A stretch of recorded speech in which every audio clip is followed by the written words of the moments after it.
Welcome back to Geek Podcast God is Good. Shalom bro. Saya Aki Rajo bersama Bapak Pendeta Albert Lintang. Hari ini kita akan membahas tentang pertanyaan yang sangat mendasar namun sangat penting. Kenapa Tuhan menciptakan manusia dan apa tujuan Tuhan menciptakan kita? Dalam Alkitab kita menemukan bahwa kita itu diciptakan menurut gambar dan rupa Tuhan. Tapi apa sebenarnya yang dimaksud dengan itu, Pak? Dan apa tujuannya kita sebenarnya diciptakan? Mari coba Bapak Albert Lintang kita mulai pembahasan ini. Apa yang Alkitab katakan tentang tujuan penciptaan manusia? Tujuan penciptaan manusia itu sebenarnya, kalau cerita ini sebenarnya kita tidak bisa, kalau kita jawab secara singkat akan rentan sekali salah mengerti. Jadi memang harus diceritakan runtut berpikirnya begitu. Kenapa Tuhan menciptakan manusia? Tentu kita lihat bahwa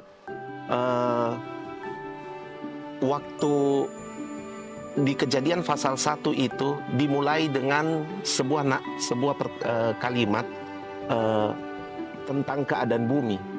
Jadi bumi itu dikatakan gelap, kosong, gelap gulita, sebuah keadaan yang tidak ideal. Betul. Nah, kemudian Tuhan memutuskan untuk create bumi dan segala isinya. Dan kemudian Tuhan melihat bahwa bumi ini harus diperintah, harus dimanage oleh orang yang punya hatinya, punya pikirannya, gitu ya. Dan kemudian disitulah Tuhan menciptakan manusia, memutuskan menciptakan manusia. Kalau kita baca di Kejadian 1 ayat 26 kan dibilang, baiklah kita menciptakan manusia menurut gambar dan rupa. Nah, gambar dan rupa ini itu kata serius. Karena dalam gambar dan rupa ini Tuhan menitipkan sebuah tujuan di mana manusia itu harus bisa mengimplementasikan kuasa, kepribadian, rasa, isi hati Tuhan pada bumi. Bukan cuma sekedar punya dua mata, satu hidung, satu mulut. Tidak. Iya, memang tidak sesederhana itu, karena manusia itu memang membawa gambar Tuhan.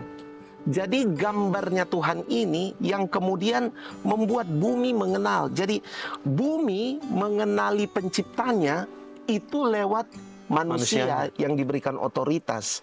Jadi sejak awal tujuan manusia itu, tujuan Tuhan menciptakan manusia itu jelas sekali bahwa manusia harus menjadi orang yang membawa gambarnya ke bumi supaya bumi tetap mengenali siapa yang membentuk bumi tersebut. Ya, semua siapa? Bumi, tumbuh-tumbuhan. Makanya kita disuruh mengelola semua apa yang di bumi supaya bumi itu tetap merasakan rasanya Tuhan lewat manusia.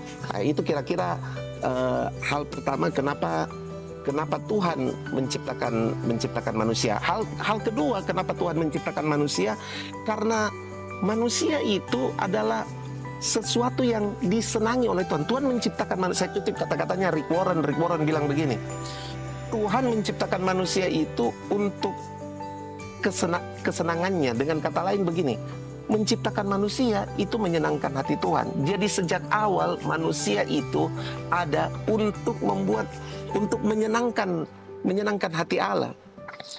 Manusia dibuat untuk berkenan kepada Allah. Nah, kata berkenan itu kalau bahasa ininya pakai kata yodekia. Yodekia itu sebenarnya kalau ditinjau dari berbagai aspek dibilang begini. Ada satu tinjauan yang saya suka dari kata itu, dibilang yodekia itu adalah orang yang melakukan apa saja dengan tujuan hanya menyenangkan hati Tuhan. Ternyata itu sudah ditaruh Tuhan di awal pada manusia, bahwa manusia ini dengan segala apa yang ada pada dia itu punya potensi menyenangkan hati Tuhan, sebab Tuhan menciptakannya dengan hal tersebut. Makanya kita dibilang diciptakan untuk menyembah Dia. Ya, Dalam maksud itu, Ya. untuk menyenangkan hatinya Dia, untuk memuliakan namanya. ya, Bukan sekedar puji-pujian aja Pak ya berarti ya. bukan. Tapi dalam segala aspek kehidupan kita itu, makanya manusia itu kemudian, wah kalau Bapak sudah Bro Akira sudah singgung yang penyembahan, maka isu yang ketiga yang lebih dalam dari menyenangkan itu penyembahan. Karena manusia itu harus membawa bumi untuk selalu punya harmoni di dalam penyembahan kepada Tuhan. Kalau kita bilang kata penyembahan itu berarti kata fokus. Berarti manusia punya tugas dan tanggung jawab itu menjadi penguasa bumi adalah membawa bumi tetap tersinkronisasi di dalam harmoni yang fokus hanya kepada Tuhan, menjadikan Tuhan sebagai satu-satunya pusat. Gitu. Nah, itu seluruh bumi bisa lihat itu dalam diri manusia. Jadi kemudian terkorelasi sekali itu menyenangkan dan penyembahan, ya kan? Betul.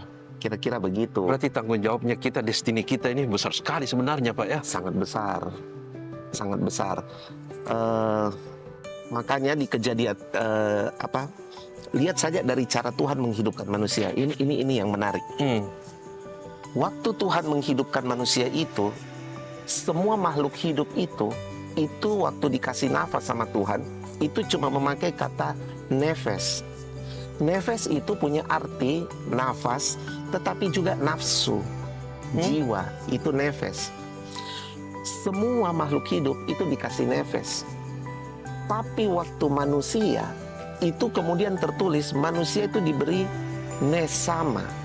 Tuhan hembuskan pada manusia itu dipakai kata nesama. Nesama itu rohnya Tuhan. Jadi yang dihembuskan ke kita itu bukan nafas hidup biasa. Tuhan memberikan identitasnya kepada kita. Jadi kemudian tujuan Tuhan yang keempat adalah Tuhan itu mau kita membawa identitasnya ke bumi. Jadi identitas ilahi itu tetap menjadi warna di bumi. Warna pemerintahan manusia di bumi adalah dengan identitas yang ilahi, identitas yang kekal.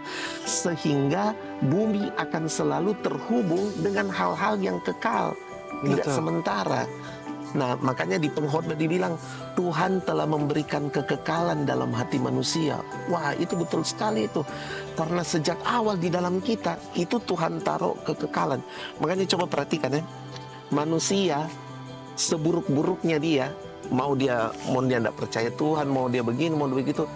Begitu dia ada di titik kritis, tiba-tiba kesadaran kepada sesuatu yang kekal itu muncul. Betul. Ya, saksikanlah orang-orang yang tadinya tidak percaya Tuhan, sepanjang umur tidak percaya Tuhan.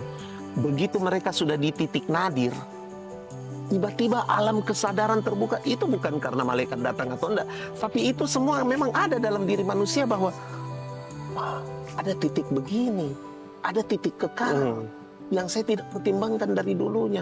Saya baca semua kesaksian-kesaksian orang yang dulu dia ateis lah, dulu dia begini, bahkan salah satu pemimpin gereja setan itu waktu di titik dia sudah mau meninggal, dia langsung berteriak, dia bilang ada yang salah, saya sudah salah dalam sepanjang hidup saya karena tidak menyadari.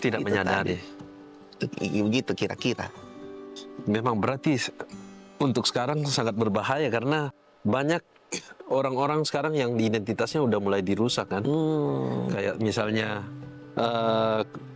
kalau saya bisa ngomong ya mungkin di Amerika, Ya, betul. negara Amerika, di negara barat sana di mana gender itu sekarang bukan cuma 2 doang, ya kan? Tapi ini sudah diumumkan sama presiden. Betul. Sebenarnya yang mau dibahas bukan bagian sananya, Ya, tapi yang dibahas itu adalah kalau kita nggak bisa menentukan saja, kita nggak tahu betul. gendernya kita tuh perempuan apa laki-laki. Kalau itu aja kita udah bingung, apalagi identitas ilahi kita. Betul, betul. Apalagi identitas. Makanya manusia itu. Nah, coba perhatikan bagaimana iblis merusak ya. Iblis merusak itu. Jadi manusia sudah dipercayakan sedemikian rupa oleh Tuhan, tujuannya sudah jelas, pekerjaannya pun sudah jelas, ya. Karena tadi kita singgung identitas, ini yang menarik itu begini. Identitas manusia itu telah membawa manusia kepada tujuan lain dari Tuhan menempatkan manusia, yaitu untuk kemudian berkuasa di bumi, Nah, ya. Jadi manusia berkuasa di dalam keserupaan, ya. Manusia berkuasa di dalam keserupaan dengan Tuhan. Kemudian dalam Kejadian 2 ayat 15, Tuhan itu memberikan tugas kepada manusia. Tugasnya itu adalah manusia itu disuruh memelihara dan mengusahakan dan memelihara taman yang sudah dipersiapkan oleh Tuhan. Nah, ini dari kata mengusahakan di sini, dari tugas yang diberikan Tuhan ini, kita bisa tahu bagaimana cara Tuhan memandang manusia itu begitu luar biasa. Nah, dari kata sebelum kita masuk ke iblis merusak, ya. ya. Jadi Tuhan itu, aduh, ini kalau disadari bagus sekali. Tuhan itu memberi kata mengusahakan. Kata mengusahakan itu diambil dari kata aubat. Aubat itu dia punya tiga arti yang lucu lah. Aubat yang pertama itu penyembahan, yang kedua itu ibadah, yang ketiga itu bekerja. Wow. Saya langsung jadi berpikir, betul lah yang dikatakan oleh Paulus pada jemaat di Efesus 2 ayat 10 yang berkata bahwa Tuhan telah menyediakan bagi kita pekerjaan-pekerjaan yang baik. Dia mau kita hidup di dalamnya sebab pekerjaan baik itu telah disediakan oleh Dia sejak awal. Saya langsung berpikir, alangkah mulianya pekerjaan yang baik itu. Ternyata tinjauan pekerjaan itu adalah semua pekerjaan harus dimulai, harus bermuara, harus dilandasi dari hubungan kita dengan Tuhan. Karena bagaimanapun pekerjaan itu pun juga adalah penyembahan, tindakan penyembahan. Betul. Tapi dia harus lahir karena hubungan kita dengan Tuhan. Maksud saya bilang, waktu Tuhan memberi ini, mengusahakan ini bukan kata main-main. Berarti memang manusia dalam segala pergerakannya itu sangat dilandasi oleh hubungan dengan Tuhan. Saya langsung ingat Daud itu kan apa-apa tanya Tuhan, apa-apa tanya Tuhan, berperang saja tanya Tuhan. Jadi saya pikir, oh inilah korelasinya. Nah, ini kata mengusahakan. Yang kedua itu kata memelihara. Kata memelihara itu pakai kata syaumar. Syaumar itu punya arti mengidentifikasi, mengobservasi. Berarti di dalam identitas ilahi kita, Tuhan percayakan sebuah kemampuan yang namanya kemampuan identifikasi. Dan itu kemampuan yang luar biasa. Nah, nanti pemirsa di rumah, Bro Akira nanti coba baca ya. Di Kejadian 2:15 itu, setelah di Kejadian pasal 2 itu, Tuhan tiba-tiba menyimpulkan begini. Itu bagaimana Tuhan memberikan manusia kemampuan identifikasi, ya. Tuhan bilang begini, tidak baik kalau manusia itu seorang diri saja. Aku akan memberikan penolong yang sepadan dengan dia. Tapi setelah ayat itu, ayat di bawahnya, itu Tuhan tidak bertindak memberi penolong. Kelihatannya. Karena yang Tuhan kasih itu setelah itu adalah Tuhan kasih binatang-binatang ke manusia untuk dinamai. Kita kalau baca cuma sampai ayat itu, kita, apa maksudnya ini Tuhan?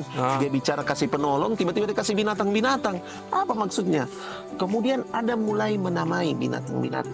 Nah, di ayat selanjutnya itu kemudian muncul kata-kata yang kalau kita baca secara biasa akan terganggu. Karena dibilang gini, Adam bilang gini, Adam sudah menamai semua binatang-binatang itu, namun dia tidak menemukan penolong yang sepadan dengan dia. Saya merenung itu. Adam cari penolong yang sepadan. Lalu saya kemudian berpikir, saya ingat film Narnia. Tapi memang kan keadaan bumi sebelum manusia jatuh dalam dosa itu kan, saya yakin binatang-binatang itu cerdas, pintar-pintar lah. Kita masih bisa lihat jejaknya sampai sekarang toh. Istilahnya kalau kita lihat di medsos saja, singa saja yang kejam begitu, dia lihat yang pelihara dia dari kecil, dia tidak akan bikin apa-apa, dia akan menurut begitu. Jadi waktu saya lihat itu saya pikir, Mungkin saja Adam berpikir bahwa binatang-binatang dulu itu bisa jadi penolong buat dia. Adam tidak berpikir yang lebih jauh soal keintiman atau apa. Yang penting adalah yang tolong dia di taman sebesar ini. Tapi Adam mengidentifikasi tidak ada yang sepadan. Baru kemudian muncul di bawahnya. Setelah Adam mengidentifikasi, Tuhan memutuskan untuk membuat penolong yang sepadan dengan dia.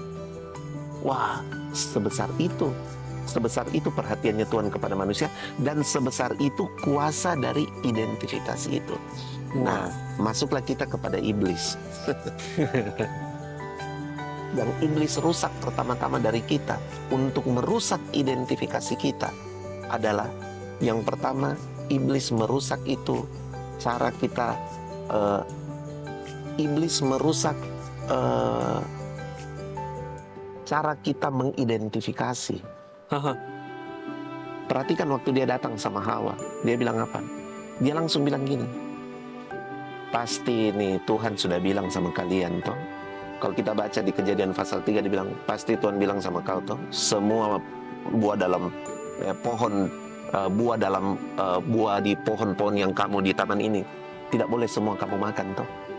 Dia sudah menyodorkan sebuah kebohongan. Walaupun Hawa membalas, Hawa bilang, oh tidak, Tuhan bilang cuma satu, ini yang tidak bisa dimakan, buah pohon pengetahuan baik dan yang jahat. Kemudian iblis masuk dengan cara, oh tidak, itu Tuhan bilang begitu karena kalau kamu makan itu matamu terbuka. Perhatikan mata terbuka. Mata terbuka berarti memberi pengertian atau memberikan pengertian dalam perjalanan identifikasi. Kamu akan mampu mengidentifikasi bahwa kamu ternyata bisa, sebenarnya bukan menjadi sama seperti Tuhan. Kamu bisa jadi Tuhan. Hawa langsung terubah proses identifikasinya. Mindsetnya berubah. Mindsetnya berubah, betul sekali itu bro. Mindsetnya berubah. Mindsetnya langsung apa? Menjadi Tuhan nih kita nih. Seketika Alkitab berkata, waktu Hawa lihat buah itu, dia melihat bahwa buah itu bentuknya bagus, dan ini kata-kata yang paling ngeri, memberikan pengertian. Berarti proses identifikasinya rusak. Nah, tadi Bro Akira singgung sama saya, tadi juga sebelum podcast kita ngobrol-ngobrol. Apa sebenarnya yang rusak dari manusia sekarang sehingga tidak mengerti tujuan Tuhan menciptakan mereka? Cara mereka mengidentifikasi diri saja sudah salah. Akhirnya semuanya jadi salah karena melihat menarik. Kita baca semua kisah-kisah di Alkitab, semua adalah soal kegagalan manusia dalam mengidentifikasi. Betul. Akhirnya waktu mereka salah identifikasi, identitasnya pun sebenarnya rusak. Iblis sebenarnya merusak identitas kita itu. Begitu identitas kita rusak, dia bilang kamu akan jadi Tuhan, langsung rusak kita punya identitas. Langsung rusak. Sampai hari ini kita lihat manusia playing God. Ya. Karena manusia playing God, manusia kemudian rusak identitasnya. Karena manusia rusak identitasnya, rusak proses identifikasinya.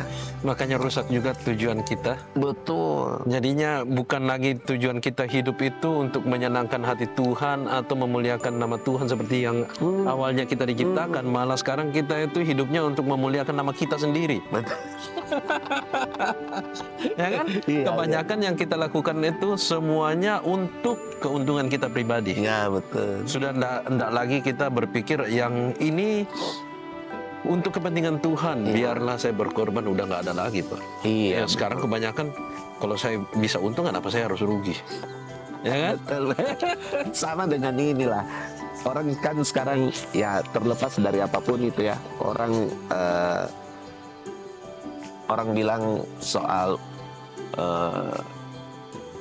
debat-debat tentang perpuluhan misalnya, apapun itu, orang berdebat soal itu. Tapi saya telah melihat ada satu hal yang lain yang kemudian masuk di balik perdebatan-perdebatan ini, adalah kemudian kita mulai memperhitungkan apa yang kita dapat.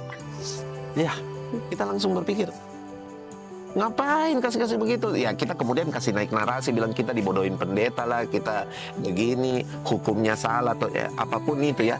Tapi kemudian ada sesuatu yang menyelinap di situ, di mana kita kemudian jadi berpikir tentang diri kita begitu. Jadi sudah enggan untuk bilang berkorban. Ketaatannya kita udah hilang. Ya ketaatan. Padahal itu yang kan yang Tuhan cari itu kan sebenarnya cuma kita taat aja. Ya, Sebenarnya tidak ada keuntungan buat Tuhan kita kasih 10%. ya. Perpuluhan. Nggak ada dia yang punya semua. Dia yang punya. Yang dia cuma minta itu ketaatan kan. Katanya orang bilang yang untung pendetanya. Kalau kita nggak bahas. Tapi kan terserahlah orang mau bilang apa. Semua orang kan akan mempertanggungjawabkan kepada Tuhan. Setiap orang akan mempertanggungjawabkan kehidupannya masing-masing di depan Betul. Tuhan pada akhirnya. Karena yang paling penting adalah ketaatan itu tadi kan yang paling penting. Saya suka itu kata poin itu.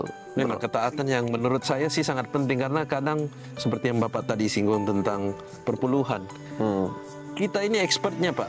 Kalau expertnya itu maksudnya begini. Demi keuntungan kita bungkus dia dengan firman Tuhan. Siap. Tidak begitu. Iya. Padahal sebenarnya kita yang nggak taat, tapi kita sengaja, kan gampang kita ambil firman sepotong-potong untuk membenarkan apa yang kita cari kebenarannya kita. Iya. Kebanyakan kita sibuk mencari kebenaran diri kita sendiri. Iya. Kita lupa bahwa sebenarnya cuma satu aja yang benar, Iya. yaitu Tuhan saja. Tuhan saja yang benar. Maka itu kan Tuhan bilang semuanya harus berfokus di Dia, Iya. bukan fokus di kita. Tapi cara kita, mindset kita sekarang itu kita cuma berfokus ke kita masalahnya. Iya. Kita sudah lupa cara berfokus ke Tuhan. Maka itu mindsetnya kita, identitasnya kita sudah mulai belok-belok. Iya. Sudah tidak kena sasaran. Iya. Nah itu sangat disayangkan sih kalau kita lupa kenapa kita diciptakan dan kemudian kita tidak sampai kita punya tujuan. Aduh, kan kita tahu tujuannya satu ke surga, satu ke Tidak enak disebut. nggak enak disebut. Yang jelas panas. Panas, bro. Tapi memang ya, kalau kita sudah singgung soal surga dan neraka, kemudian kita melihat betapa vitalnya itu karya korban Kristus di salib ya. Kita tahu manusia jatuh dalam dosa, tatanan berubah, bahkan kemudian karena ketidaktaatan manusia menyerahkan kekuasaan di bumi itu kepada iblis kan. Dan iblis mention itu kepada Tuhan Yesus waktu dia mencobai Tuhan Yesus di padang gurun. Itu di Lukas pasal 4. Iblis bilang, semua yang ada di sini, kerajaan dunia ini, itu semua sudah diserahkan kepadaku. Nah, kapan itu diserahkan? Ya waktu manusia tidak taat itu. Manusia tidak taat, kemudian diserahkan. Makanya iblis berani sekali ngomong begitu sama Tuhan Yesus. Ini semua sudah diserahkan pada saya. Jadi kalau kamu mau ini, saya kasih ini asal kamu sembah saya. Nah, iblis bilang seperti gitu. Nah, karya Tuhan Yesus di kayu salib itu kemudian jadi vital. Karena waktu Yesus menebus kita, waktu Yesus mati di kayu salib itu kemudian mengembalikan semua yang hilang dari kita untuk kemudian dikembalikan kepada kita. Nah, sebenarnya perjalanan hidup kita pasca ditebus oleh darah Kristus ini adalah perjalanan menemukan kembali. Jadi sebenarnya begini, waktu Yesus mati di kayu salib itu, semua yang Tuhan beri kepada manusia sudah dikasih ke kita, kembali lagi ke kita. Hanya kita ini pada prosesnya, karena kita ini peralihan kan, dari gelap kepada terang yang ajaib. Tubuh kita ini sudah terlanjur menjadi wadah yang terbatas karena jatuh dalam dosa. Sehingga untuk menerima apa saja yang dari alam tidak terbatas itu, kita memerlukan waktu, ada proses. Ada proses. Makanya kalau baca surat-surat Paulus, itu sangat kental sekali. Paulus menggambarkan bagaimana proses manusia berproses untuk kembali dapat menemukan apa yang Tuhan sudah sediakan buat dia. Jadi sebenarnya hidup kita ini adalah soal menemukan kembali apa yang Tuhan telah sediakan buat kita. Kan anak domba yang hilang, Pak ya? Ya, anak domba yang hilang. Tuhan itu kasih tahu bahwa Tuhan saja itu mencari anak domba yang hilang. Nah, proses Tuhan mencari itu adalah kemudian dia genapi dalam dia mengorbankan dirinya untuk menemukan kita dan menebus hidup kita. Nah, sekarang semua lewat penebusan itu telah dikasih ke kita. Kita harus buka mata lebar-lebar sepanjang kita hidup ini untuk menemukan kembali apa yang sudah Tuhan taruh di depan kita, yang disediakan buat kita.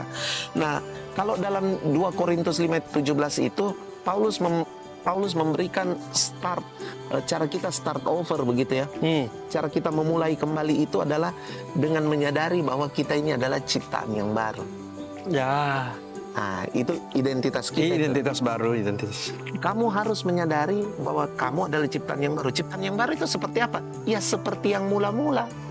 Seperti yang Tuhan sudah tetapkan di awal. Identitas awalnya Identitas kita. awal. Jadi kamu adalah ciptaan yang baru. Paulus bahkan bilang gini, yang lama sudah berlalu, tetapi sesungguhnya yang baru sudah datang. Yang baru telah datang. Wah, itu kan berarti perjalanan kita adalah menemukan kebaharuan-kebaharuan Kristus ini. Kita temukan cara berpikir yang baru, kita menemukan cara bereaksi yang baru, kita menemukan point of view yang baru, Mindset yang baru. lah, mindset ibarat. yang baru. Wah, itu sesuatu yang luar biasa. Saya suka waktu bro bilang mindset, karena memang yang paling vital untuk menemukan kebaharuan-kebaharuan itu tadi, yang paling vital adalah mindsetnya kita yang harus Mindsetnya berubah. kita, Pak, benar. Makanya Kolose 3:2 Paulus bilang, pikirkanlah perkara yang di atas, bukan yang di bumi. Ya, benar. Ya, harus punya pikiran pada perkara-perkara yang kekal. Karena kan memang kalau kita bicara mindset ya, seperti yang biasa Tuhan kan bilang, dia lihat hati kita. Hati kita sebenarnya itu kalau saya artikan, itu mindset sebenarnya. Ya, Karena dari mindset kita berpikir gimana, itu cara kita bertindak, cara kita berpikir, cara kita berbahasa, itu semua dari mindset. dari mindset, betul. Jadi bukan dari hati yang kita punya hati. Iya, betul.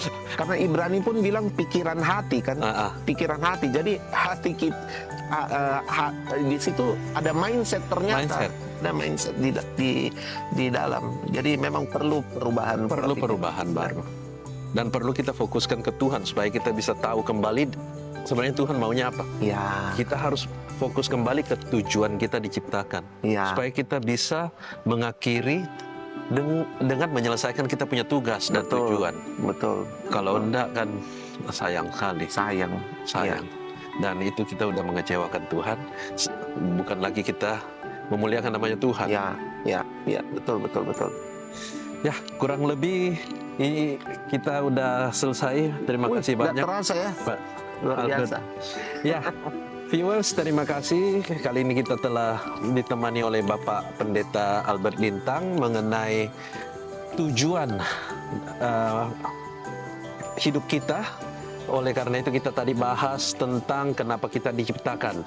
Setelah mengetahui kenapa kita diciptakan, baru kita mengetahui tujuan hidup kita itu apa. Oke, terima kasih banyak. Sampai jumpa lagi. Bye-bye.